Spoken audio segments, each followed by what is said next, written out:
Have you ever felt like the loudest voices always win, while your quiet strength goes unnoticed? Like you see more than you say, but the world only listens to noise. There's a quiet kind of intelligence the world overlooks, one that doesn't argue, doesn't chase attention, yet always stays 10 steps ahead. You don't need to shout to win. Sometimes the sharpest minds speak last. Stay with me.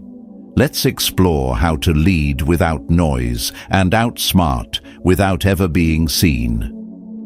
1. Write clearly, think sharply. Have you ever felt overwhelmed by your own thoughts, as if there's a crowd inside your head, each voice pulling you in a different direction, and no matter how hard you try, you can't seem to quiet the noise? You sit down to make a decision, to map a plan, to respond to something important, but instead of clarity, you're met with a fog. You second guess, you stall, you react, and deep down, a quiet question surfaces.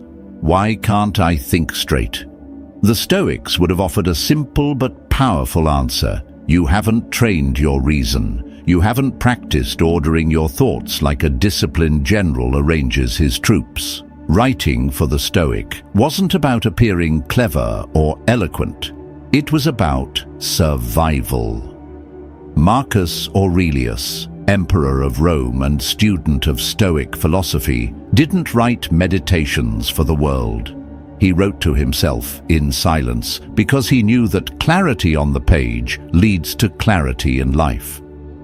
His journal was not vanity, it was a mirror, a sword, a shield. It was how he prepared for the war within. We forget that every action begins as a thought. Every mistake, every triumph, every moment of restraint or regret, it starts in the mind. And if the mind is cluttered, if we haven't trained it to focus, to question, to distinguish what matters from what doesn't, then we are at the mercy of confusion. We become reactive, impulsive, easily provoked. But if you can think clearly, if you can break down your thoughts, examine them, write them out with precision and honesty, then you start to reclaim power, not over others, but over yourself. And that is the foundation of true freedom. There was once a young man named Lucius who came to the philosopher Epictetus in frustration.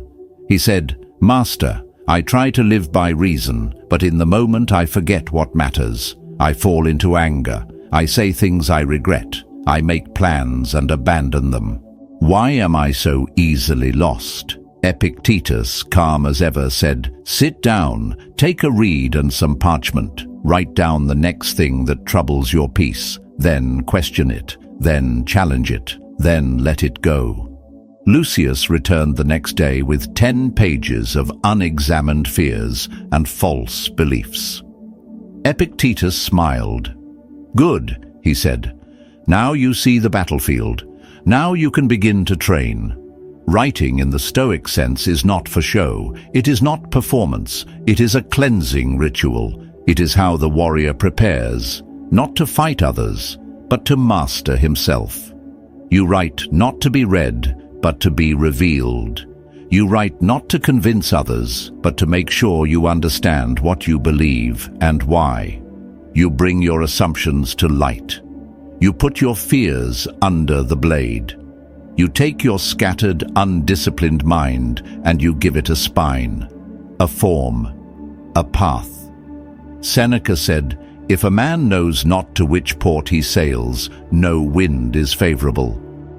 But how many of us are drifting, not because the sea is wild, but because we've never sat down to chart our course? How many people keep chasing goals they never defined, reacting to emotions they never examined, clinging to beliefs they never questioned, simply because they've never trained their mind to slow down, reflect, and choose? There's a reason the Stoics wrote. There's a reason their words endure. They weren't trying to impress. They were trying to survive with dignity. They were trying to live the right way, with intention, with virtue, with mastery over the only kingdom that truly matters, their own soul.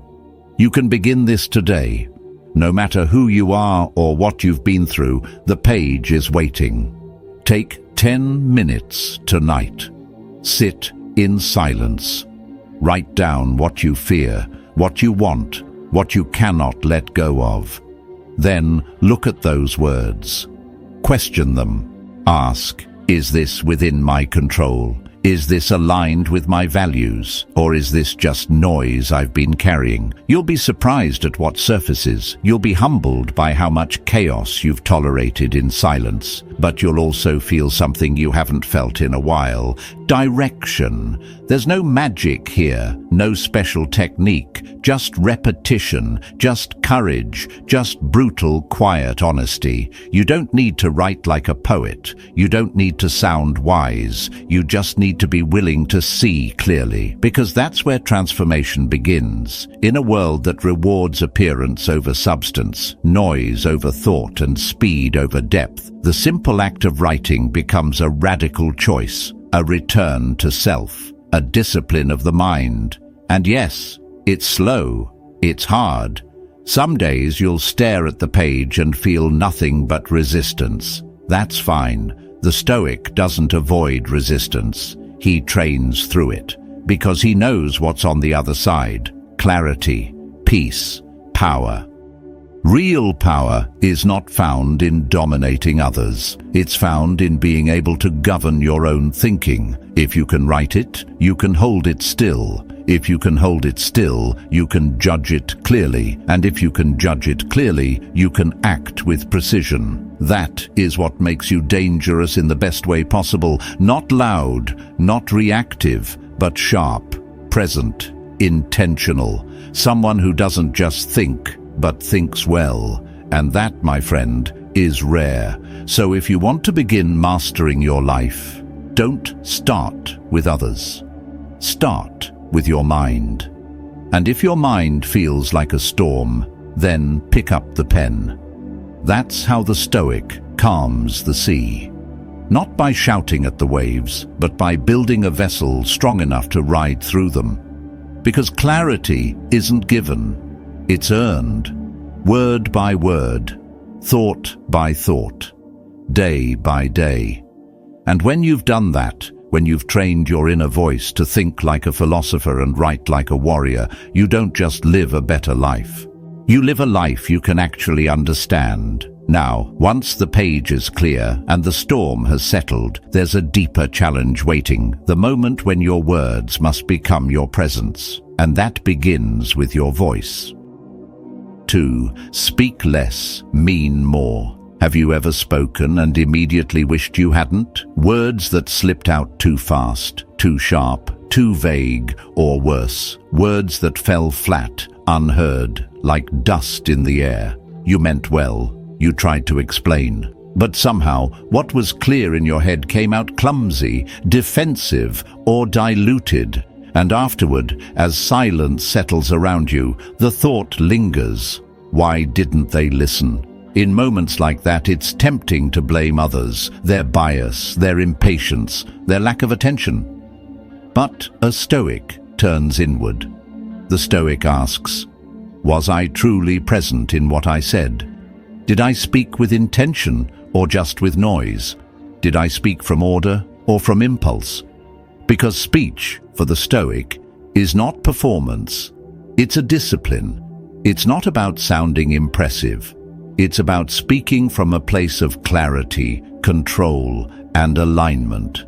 Your voice, when shaped by reason, becomes an extension of your character. And nothing reveals your character faster than the words you choose, especially when the pressure is high. Marcus Aurelius said, "Waste no more time arguing what a good man should be. Be one." But how does a man or woman reveal their virtue in a room where no one sees their actions, only hears their words?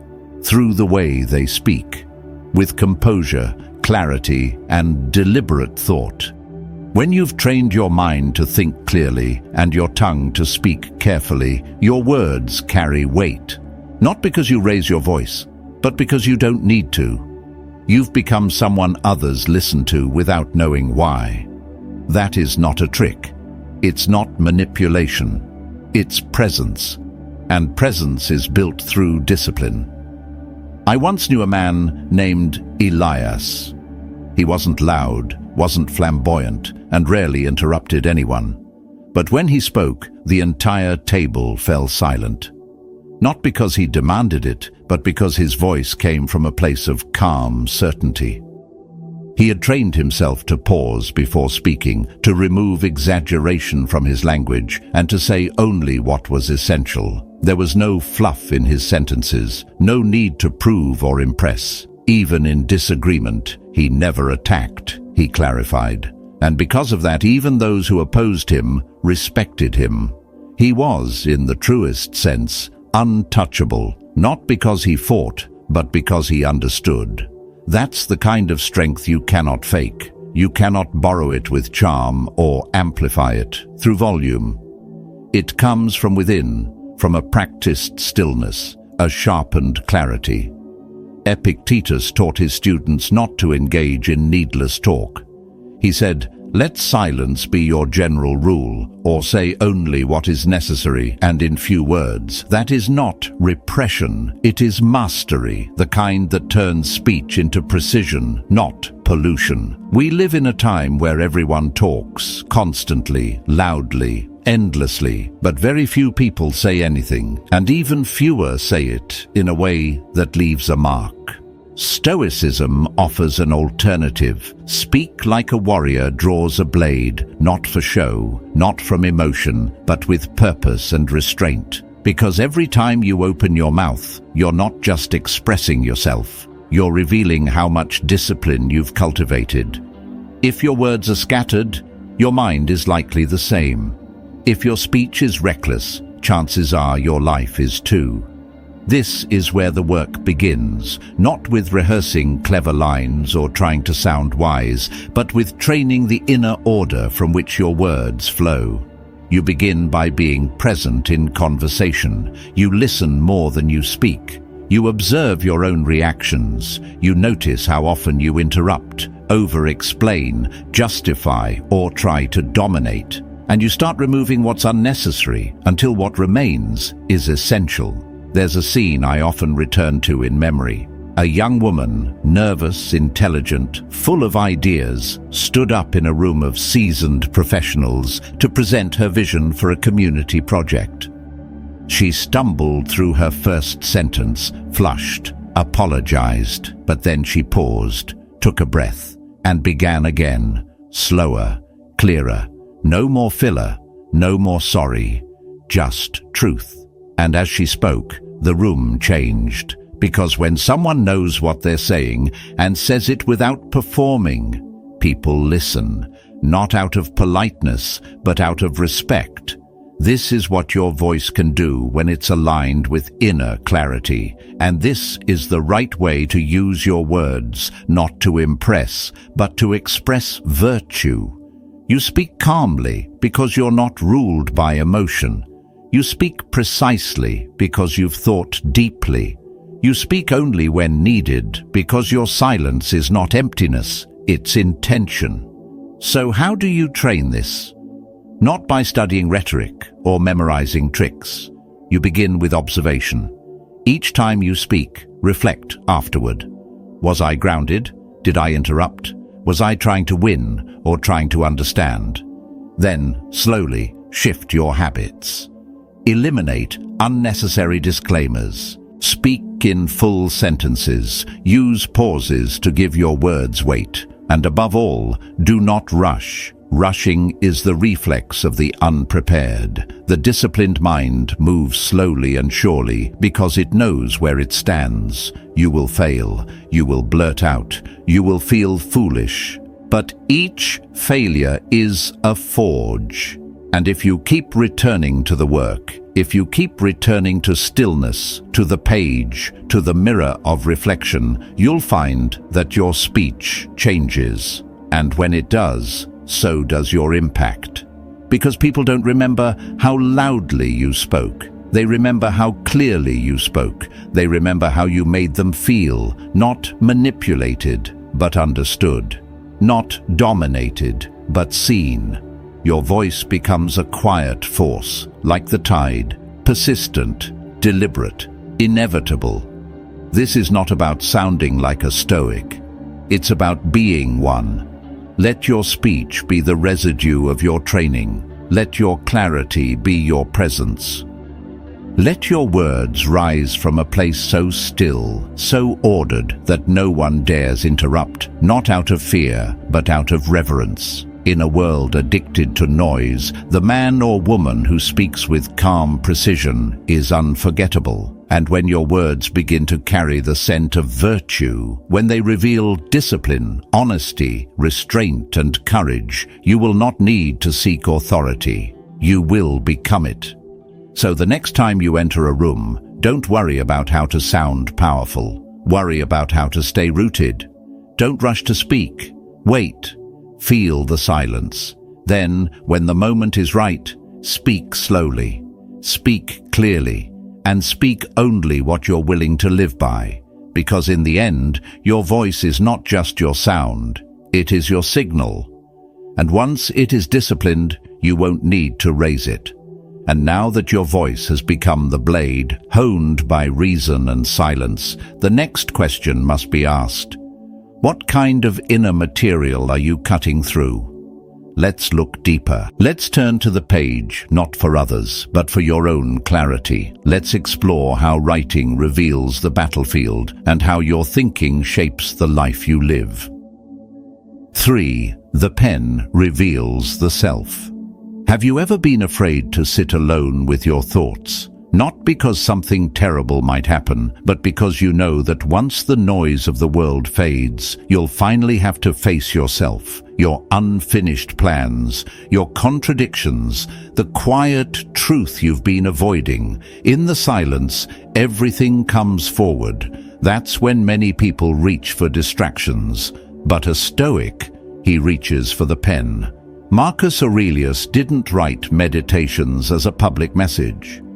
He wrote it in the dead of night, surrounded by wars, betrayal, and power. And what did he write about? Not victory, not fame, not control, but about discipline, acceptance, clarity, and humility. You have power over your mind, he reminded himself, not outside events. Realize this, and you will find strength. That's what the pen gave him, a way to see his own mind without illusion. Because once your thoughts are written, they stop hiding. They stand naked in front of you, without excuse. Writing for a Stoic is not decoration. It is exposure. You don't write to sound wise. You write to see what you actually think, what you actually value, what you're still lying to yourself about. The page becomes a battlefield where you either bring order to your thinking or allow your chaos to remain unchallenged. And once you see your own confusion in ink, there's no turning away from it. That's the point. You don't write to feel better. You write to become better. I knew a man, years ago, who seemed unstoppable on the outside. Confident, respected, always 2 steps ahead. But underneath the surface, he was suffocating. He didn't know why he was working so hard. He didn't understand why he felt hollow when the applause came. One day, out of sheer restlessness, he opened a notebook and wrote one question. What do I truly want? What followed wasn't pretty. Pages of anger, confusion, regret. But in that mess, he found a direction he had ignored for years. Simplicity. A return to purpose. He sold his business, moved closer to his father, and began again, not with noise, but with clarity. And every day since, he writes 3 sentences, not for the world, for himself. That's what writing does. It confronts you. It shows you the gap between who you pretend to be and who you are. And if you're brave enough to look without turning away, the pen becomes a compass, a mirror that doesn't lie. You begin to see where your mind repeats patterns that have failed you, where you react instead of reflect, where you cling instead of release.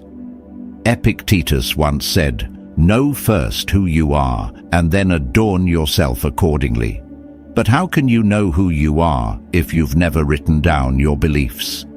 If you've never challenged your own thinking, tested it, refined it? The pen forces you to slow down, to choose your words, to sort through the noise and ask, do I truly believe this? Is this mine, or was this handed to me? Writing is the warrior's practice.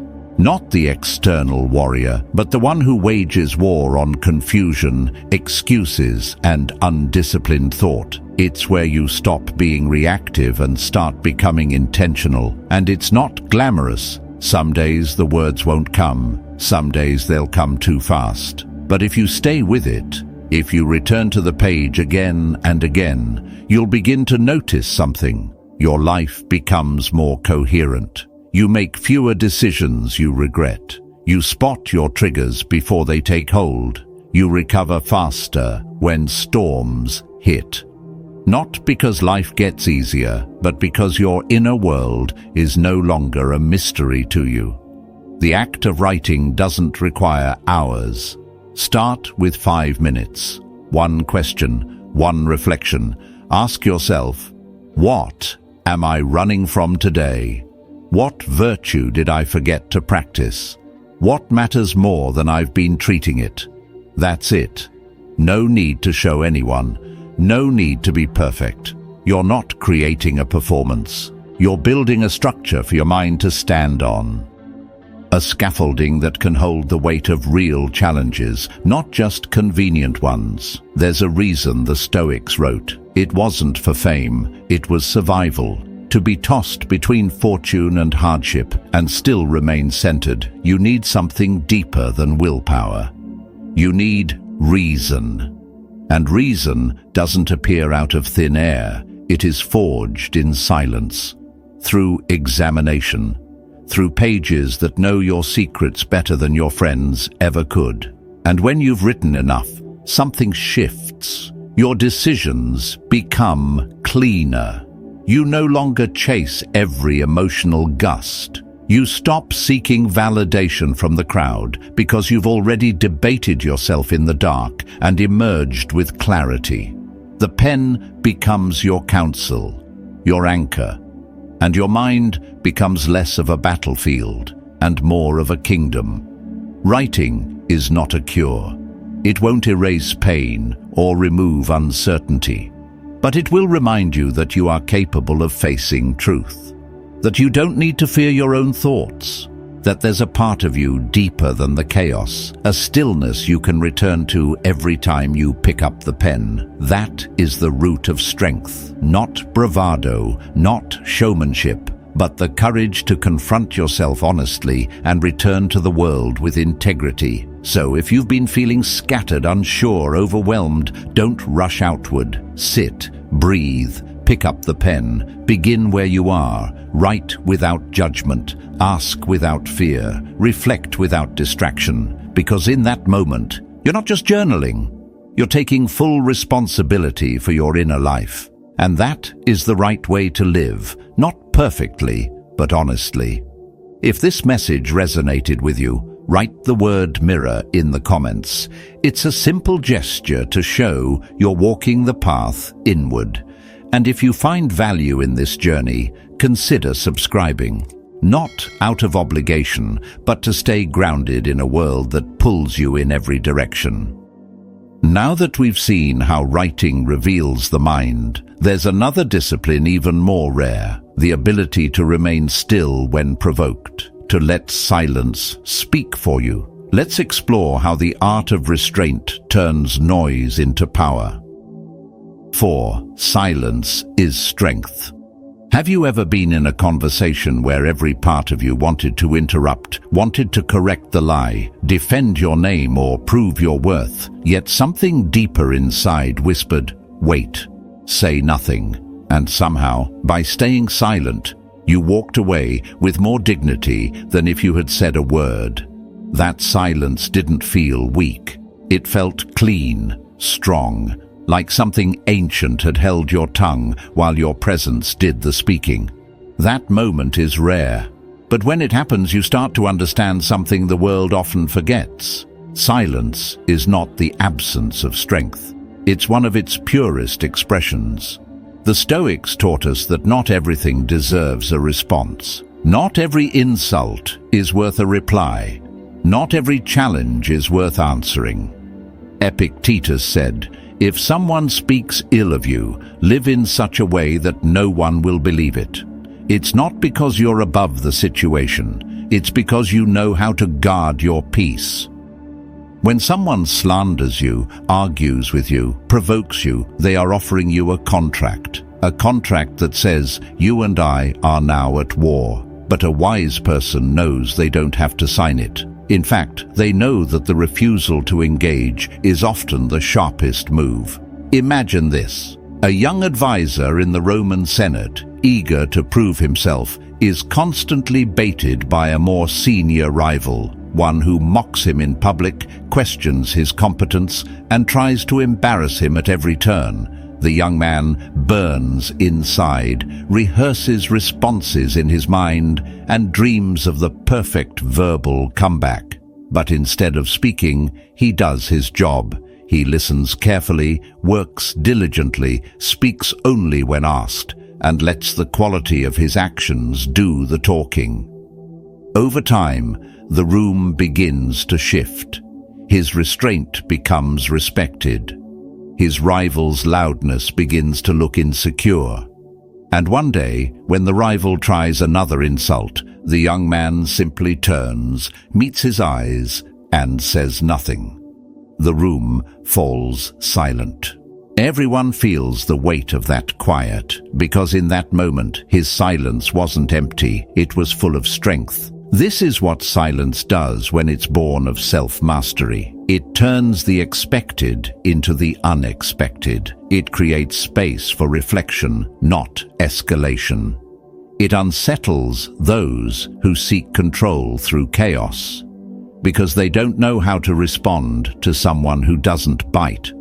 They're prepared for your defense. They're ready for your outrage. But they're never ready for your calm.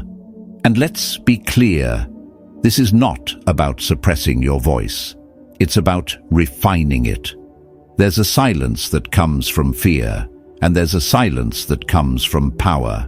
One hides, the other stands tall without needing to shout.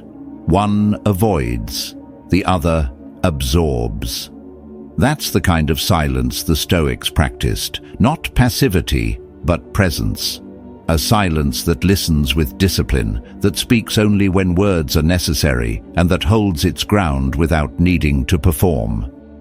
Marcus Aurelius, surrounded by war, betrayal, and pressure no modern leader could imagine, didn't write of anger or revenge. He wrote of clarity. He wrote, "The best revenge is to be unlike him who performed the injury."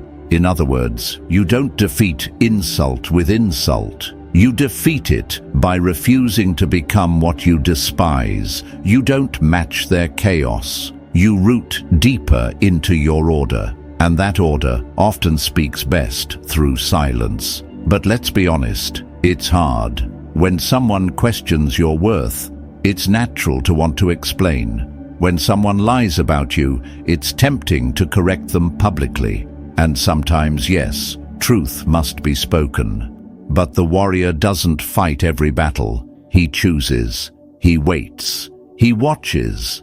Because he knows that reacting to everything is the fastest way to give away your power. The moment you're provoked and pulled off center, you're no longer living by your philosophy. You're living by someone else's bait. There's a story of an old master and his student. The student asked, "How do I know when to speak and when to remain silent?" The master pointed to a sword hanging on the wall. "This blade is kept sharp but hidden. It's not drawn for every threat. It's not used to prove its edge. But when the moment is right, when virtue calls, it strikes with clarity and ends the matter." The student nodded slowly. "So silence is not weakness?" The master smiled. "Silence is what makes your words sharp when you do speak. Speak too often, and your voice dulls. Speak with discipline, and your words become law. That's the right way, not to remain silent forever, but to speak with purpose. To let your quiet presence do more than 1,000 arguments ever could. To train your tongue as much as your body. To know when a glance is stronger than a speech. And to realize that silence, when backed by truth, is never empty. It's thunder held in reserve. We live in a world that values reaction. Everyone wants the last word, the clever comeback, the viral moment. But the Stoic doesn't chase applause. He chases alignment. He asks himself, will these words serve virtue or just my pride? And if the answer is pride, he lets the silence stand. Because sometimes what they said doesn't need correction. It needs to echo into stillness until it fades. So when you find yourself about to fire back, pause. Ask, is this the moment I draw the sword? Or is this the moment I keep it sheathed? Knowing that I'm not here to prove anything, I'm here to live aligned with my principles. True strength isn't loud, it's measured. True presence isn't demanding, it's undeniable. And true mastery of the voice begins with the discipline of silence. That's how the Stoic outsmarts the noise, not by outshouting it, but by transcending it entirely. 5. Precision over noise. Have you ever watched someone dominate a room with silence? Not the kind of silence that comes from awkwardness or fear, but a quiet presence so sharp, so composed, that it cuts through every word floating in the air. They don't interrupt. They don't try to impress. But somehow, when they speak just a few deliberate words, the entire room listens. And when they don't, their silence says even more. That is not luck. That is not charisma. That is what happens when someone learns to exchange reaction for restraint and noise for precision. In a world addicted to opinions, noise is mistaken for strength. But the Stoics never chased volume. They cultivated weight. If you wish to be powerful, Epictetus wrote, control your desires. Do not strive to influence others. Instead, govern yourself.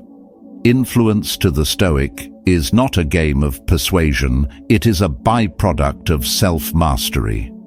It's the quiet gravity that forms around a person who no longer needs to prove anything. The world encourages you to speak up, to broadcast your every move, to declare your stance before you've even finished thinking. But the Stoic path is different. It asks you to slow down, to reflect before you speak, to question before you decide, and to know that sometimes the most effective response is no response at all.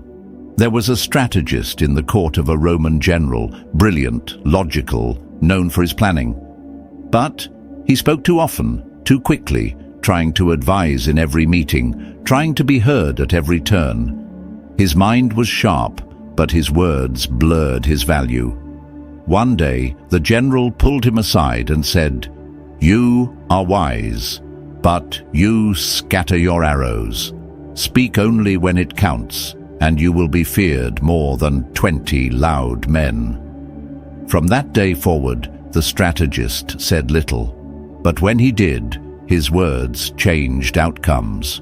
Not because he became someone else, but because he refined his presence through silence. Precision in speech isn't just about what you say, it's about when you say it, why you say it, and what you're silent about. When you choose to say less, your words gather weight. People begin to notice your pauses. They lean in, not because you're shouting, but because your restraint is rare. Most people rush to fill the air. The disciplined individual knows that silence is not a void, it's a blade. It reveals who's speaking with thought and who's speaking to be seen. Marcus Aurelius often wrote about the brevity of life, the futility of noise, and the discipline of right action. But what many overlook is how much he valued speech as a moral responsibility. He believed your words should be like your actions, calm, measured, free from waste. Let no act be done without a purpose, he wrote, nor otherwise than according to the perfect principles of art. The same applies to speech. Don't speak unless it serves a principle. Don't speak unless it reveals clarity. But this isn't easy. When emotions rise, when ego is touched, when injustice breathes hot down your neck, it is tempting to unload, to argue, to drown your clarity in the illusion of control. That is when the real battle begins. And in that moment, the Stoic does not reach for more words. He reaches inward, he breathes, he grounds himself. And when he speaks, it is with the calm sharpness of someone who has already faced his fire in solitude. You become truly dangerous, not when you speak often, but when your speech reveals discipline. Not when you dominate the room, but when your absence shifts the energy. That is not manipulation. It is power built from restraint. A quiet sword forged by inner fire. I once watched a man in a courtroom remain completely still while a stream of lies was poured over his name. He didn't flinch. He didn't retaliate. He waited. And when it was his turn to speak, he asked just one question. It was simple, specific, but it dismantled everything that had been said before. Not because it was clever, but because it was grounded in truth, delivered without ego. That moment taught me something I never forgot. Sometimes, one question born from stillness has more impact than 1,000 arguments. If you want to lead, don't start with volume. Start with vision. If you want to be respected, don't chase attention. Cultivate integrity. If you want to cut through confusion, don't shout louder. Learn to wait, listen, and then speak with clean intent. That is the path of the Stoic. That is the discipline of the warrior, the one who trains not to defeat others, but to never be defeated by himself. This is not about becoming cold, it's about becoming clear. The more clear you are, the less noise you need. The more principle you live by, the fewer justifications you require. And when you no longer need to convince people of who you are, your presence begins to speak louder than your voice ever could. So if you feel unseen, overlooked, underestimated, don't race to speak louder. Don't compromise your stillness to be noticed by those who don't understand silence. Let your actions speak. Let your clarity shape your tone. Let your discipline do the heavy lifting, because in the long run, the person who knows when to speak and when not to wins without anyone realizing how. In the end, there are many ways to speak, but only one that leads to peace. That is the right way, the way of the calm, the focused, the precise.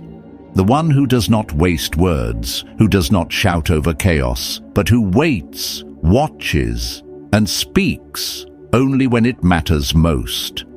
That is the voice that outlasts the noise. That is the tone that echoes long after the crowd has moved on. And that is the quiet power of the Stoic.